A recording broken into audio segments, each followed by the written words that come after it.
আপনি যদি 10টা গরুর মালিক হন, যে গরু থেকে যা উৎপাদন হয় কে ভোগ করে? উৎপাদনকারী ভোগ করে না।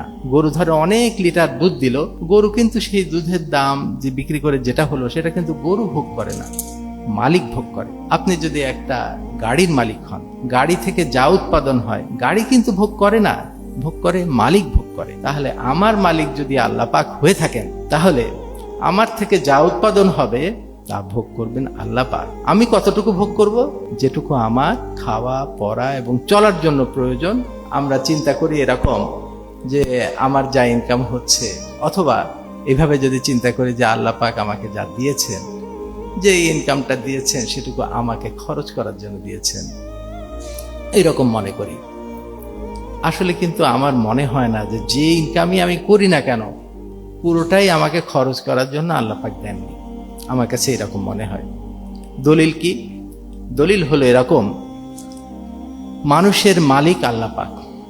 সূরা নাসে আমরা পড়ছি, আমরা আল্লাহ পাকের কাছে আশ্রয় চাচ্ছি, কুল আউযু বিরাব্বিন নাস, মানুষের রবের কাছে আশ্রয় করছি, মানুষের মালিকের কাছে আশ্রয়, মানুষের ইলাহের কাছে আশ্রয়। মানুষের মালিক আল্লাহ পাক।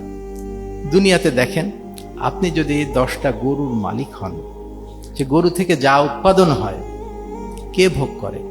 উৎপাদনকারী ভোগ করে না।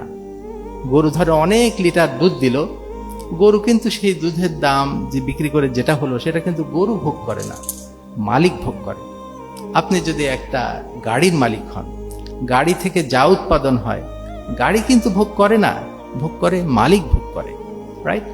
তাহলে আমার মালিক যদি আল্লাহ পাক হয়ে থাকেন, তাহলে আমার থেকে যা উৎপাদন হবে তা ভোগ করবেন আল্লাহ পাক। আমি কতটুকু ভোগ করব? যেটুকু আমার খাওয়া পড়া এবং চলার জন্য প্রয়োজন সেটুকু ভোগ করব। যেটুকু গরু ভোগ করে থাকে, গরু কতটুকু ভোগ করে? সে তার খাওয়া, আশ্রয়, এইটুকুতে যে খরচ হয় সেটুকু সে ভোগ করে, বাকিটুকু কিন্তু মালিক ভোগ করে থাকে, রাইট?